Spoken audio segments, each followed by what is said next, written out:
Hi there, Nick Mortimer here, and this is my talk, Programming as Performance Art, Solving Problems with Presence. Now, this is what we think. This is a classic piece of performance art here from 2010 from the Modern Museum of Art. I'm suggesting that computer programming can be a form of performance art. What is performance art? Performance art combines visual art with dramatic performance. That's the definition from the Oxford Dictionary. It's a work of art or exhibition created through the actions executed by the artist or other participants. It may be live, though through documentation, spontaneous or written, presented to the public in a fine arts context. A performance art piece is not theatre. The blood is real. The pain is real. The sweat is real. How often does that feel like programming? So, is programming an art?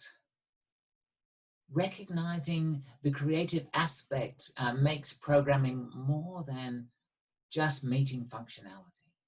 Programming is about creativity and imagination.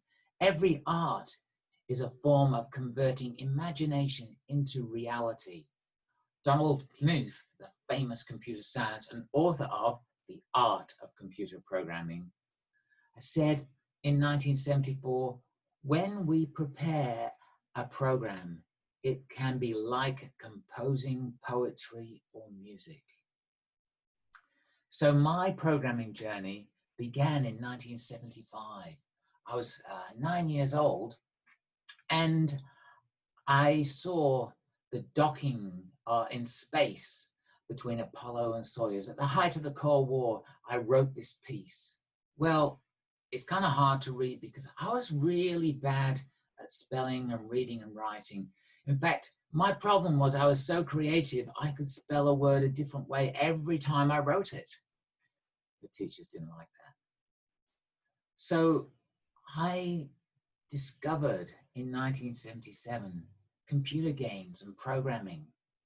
And in those days, you had to type in the program if you wanted to play. And I got this book, and I typed in Super Star Trek, which was I just wanted to play this game. You had to type it in and hope beyond hope that no one would turn off the computer because I had no way of saving it. So I typed it in and I played, and it taught me how to debug. And I just got into it. And then I moved on to, surprisingly enough, machine code, because I think machine code language is a bit like haiku, you know, these lovely expressions like LDA, which is in fact A9, load the accumulator with the immediate hexadecimal value C1. I was that kid who loved doing long division, and I just enjoyed so much creating in machine code, creating language and programming. RTS, return from subroutine. SDA, store the accumulator. Oh, yes, it's bringing it all back to me. And this continued throughout my life to my adult life when about 5 years ago, I was programming in MATLAB, and I suddenly realized that energy I had lost that energy, and I'd just become a script writer, somebody who just writes scripts that turns one file into another file and loads it up, and everything was just sort of, I was questioning my entire reason for programming.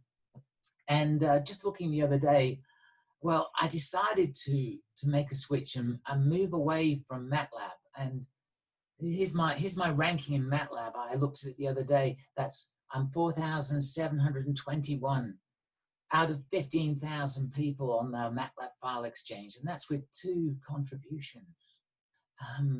It suddenly realized that what I was missing was a community. So to quote Steve Jobs, he said, if you want to live your life in a creative way as an artist, you have to not look back too much. You have to be willing to take whatever you've done and whoever you are and throw them away. And I thought to myself, it was time to ditch MATLAB. Now, when you choose a language, this is Joshua Block, a famous, an outstanding computer scientist. Joshua Block, he was sort of instrumental in Java and other places, but he said, when choosing a language, you're choosing more than a set of technical trade-offs. You're choosing a community. So you can do just about everything in MATLAB that you can do in Python, but the community is totally different. So when I discovered Python, I suddenly rekindled my joy of computer programming. Suddenly, it seemed like there were all these people who were prepared to help me achieve my goals. And this one thing led to another. And I joined a group, a Pangeo group. This group was developing tools for scalable Python. And I was lucky enough to go to a workshop meeting and meet these people who were developing something that I could make use of. And in that first group that I met, there's people like Matthew Rocklin and Jacob Tomlinson, two architectural people in the DAS distributed computer, DAS Python packages. Fernando Perez, he sort of was one of the founder members of Jupyter Notebooks. Uwe Panda, who's a massive contributor and spreader of good work. And then there's Ryan Abernethy there and Joe Hammond, who are big Pangeo and X-ray contributors. Now, you can look at that image. It's a fairly, you can see there's not too much diversity in that, and I'll mention that later. So I joined Pangeo and started asking questions and started getting answers, and we started this discourse on the Pangeo side. I could ask a question, it would be answered. Ryan Abernethy's really, really focusing on building a community. And being a part of open source for the first time in December the 10th, 2019, I actually submitted something to somebody else's repository. Wow. It was just a very minor text edit, but it was something. And my practice started to revolve around sharing code and building community. And in fact, this is my GitHub page. Now, more and more people are asking to see GitHub. What is it like? What do you do? Show me your GitHub page. In fact, I actually searched for fine art, and people have written APIs, like this API for finding female art by women in the Met. There's an API for that. So GitHub is a pivotal tool. And all this was going on. And then, of course, coronavirus. And all this travel stopped. And I was stopped in my tracks about this community that we were building. And I thought, well, we must try something different. And I saw Ocean Hack Week. Now, Ocean Hack Week is usually an in-person thing, but this year it was totally viral, totally virtual, not viral, virtual, viral, virtual. It was totally virtual for a week in Pacific time. So, you know, here in Perth, I had to get up at 1 o'clock in the morning and work till 7, and I worked till 6, 7 o'clock in the morning. I set up the caravan on the driveway so that I could go to bed when the children were waking up. It was an outstanding experience for me. In fact, we made a team together and we started programming with this team. And you notice that as soon as, I don't know the statistics about this, but this online meeting, all of a sudden, the number, basically the community is completely different.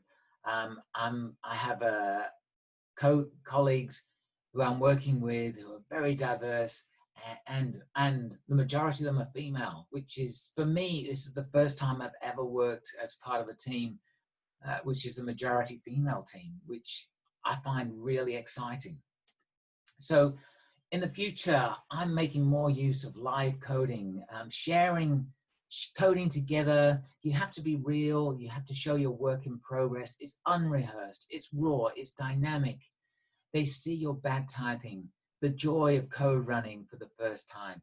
It's amazing to share that kind of level of personality, joy.